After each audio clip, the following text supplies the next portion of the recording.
Hey everyone, it's Tim McClellan. You probably recognize me from my TV shows and appearances, but I've been doing furniture for 25 years, and in the process of delivering and living with furniture, I've discovered some really good ways to fix dings, dents, and scratches in furniture. You know my favorite thing for touching up furniture, and I carry one all the time, I'm famous and I sign signatures. That's not true.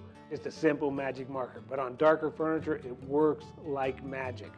These are wonderful. These are wax sticks. They're sticks and they come in different colors. Minor indentions and imperfections because you can fill it with the wax and then buff it out. Another popular tool, they're inexpensive and anybody who has furniture should have a set of these. This is a set of multiple different color markers. Mix it up and then put it on like a marker. Really good for those minor scratches in the furniture surface. This is another popular item and I use it a lot. This is actually a stain. You shake it up and it works like a marker. It matches a lot of different finishes as well.